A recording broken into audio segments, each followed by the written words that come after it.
नमस्कार दोस्तों, कैसे हैं आप सब लोग। स्वागत है आपका ओरल अवेयरनेस में।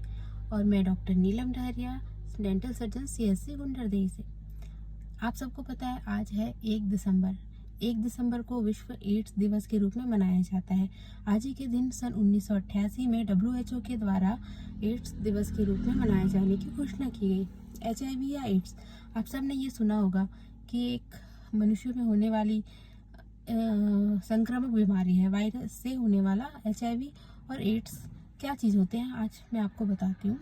देखिए, HIV और एड्स दोनों अलग अलग चीज़ है। HIV होता है ह्यूमन डिफिशियंसी वायरस, मतलब एक टाइप का वायरस है, RNA वायरस है, जो कि आपको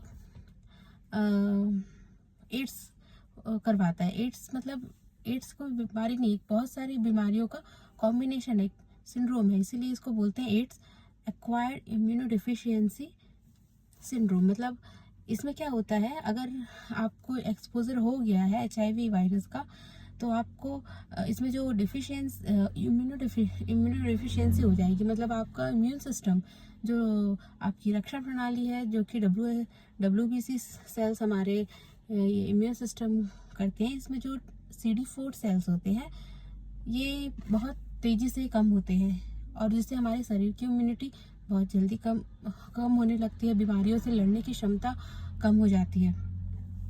तो और फिर एड्स होता है। एड्स में बहुत सारे ऑर्गन्स इन्वॉल्व होते हैं, बहुत सारी बीमारियां इन्वॉल्व होती है, इसीलिए ये एक प्रकार का सिंड्रोम है जिसमें बहुत सारी बीमारियों या लक्षण आते हैं। तो चलो बात करते हैं ओरल मैनिफेस्टेशन, मतलब मुंह में या ओरल में आपको क्या क्या लक्षण दिख सकते हैं एड्स के। तो इसमें बहुत कॉमन होता है ओरल थ्रस, या जिसको हम लोग ओरल कैंडिडियासिस या नॉर्मल भाषा में फंगस इन्फेक्शन बोल सकते हैं। एक वाइट पैचेस होते हैं जो आपको दिखाई दे सकते हैं अगर कोई एड्स से पीड़ित व्यक्ति है तो।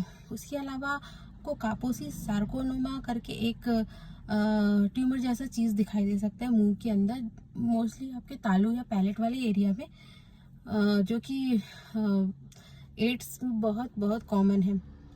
उसके बाद आपका जो मसूड़ा है, मसूड़े में आपको या तो नेक्रोटाइटिस, अल्सरेटिव जिंजिवाइटिस हो सकता है। मतलब आपको आपके जो मसूड़े हैं उसमें छाले जैसे या फिर बहुत मतलब ब्लीडिंग जैसा हो सकता है, या सूजन हो सकता है उसमें। ये मोस्टली आपको एड्स वाले पेशेंट में दिखाई देंगे ओरल मैनिफेस्टेशन से। बाकी तो एड्स ऐसा है कि इसमें आपको बहुत सारे अंग इन्वॉल्व होते हैं और धीरे धीरे आपकी इम्यून सिस्टम इसमें कम होती जाती है। और जो CD4 सेल है, T सेल्स होते हैं, जो हमारी इम्यूनिटी बढ़ाने में हमारी मदद करते हैं, उसकी संख्या कम होने लगती है और आपकी रोग प्रतिरोधकता क्षमता कम हो जाती है। लेकिन ऐसा नहीं है कि एड्स या जिनको हो गया है हम उससे दूर भागे, ऐसा नहीं है, क्योंकि एड्स एक संक्रामक बीमारी है जो कि छूने से जनरली नहीं फैलता है। एड्स होने के कई कारण हो सकते हैं, जैसे सबसे मोस्ट कॉमन तो अनप्रोडक्टिव इंटीमेसी इंटरकोर्स हो सकता है, या आपके मल्टीपल पार्टनर्स हैं जिनसे आप कोई भी तरह के प्रोटेक्शन के बिना इंटरकोर्स होता है, ये बहुत मोस्ट कॉमन कारण है।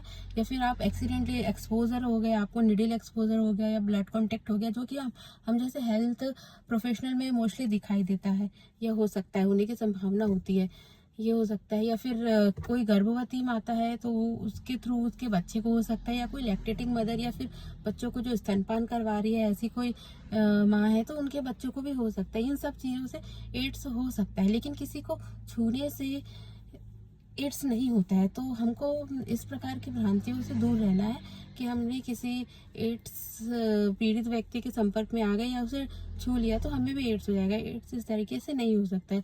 अभी मैंने जो जो निम्न कारण बताए हैं उन सबसे एड्स हो सकता है। और अगर आपको एड्स हो भी गया है तो उसका मतलब आपके CSC PSC या जो भी गवर्नमेंट हॉस्पिटल्स है तो उसमें मुफ्त में इलाज संभव है। उसमें आपको दवाइयाँ दी जाती है, काउंसलिंग भी की जाती है, ART सिस्टम होता है जिसमें एड्स की दवाइयाँ को प्रदान की जाती है, और उसके कई लेवल होते हैं, लेवल 1, लेवल 2, जिससे आपकी इम्यून सिस्टम है जो कि एड्स होने के कारण आपकी इम्यून सिस्टम अगर कम हो रही है तो इन दवाइयों से उसको काफ़ी हद तक कम किया जा सकता है, और जो मरीज है उसकी लाइफ और भी बढ़ाई जा सकती है ना। तो ऐसा नहीं है कि आपको एड्स हो गया है या फिर आपके किसी परिचित को एड्स है तो आपको घबराने वाली ज़रूरत नहीं है। आप जाइए अपने नज़दीकी हॉस्पिटल या फिर गवर्नमेंट अस्पताल में भी जा सकते हैं, जहाँ पे इनका इलाज संभव है, इलाज किया जाता है। तो याद रखिए, एड्स को हमें दूर भगाना है, एड्स पीड़ितों को नहीं। धन्यवाद।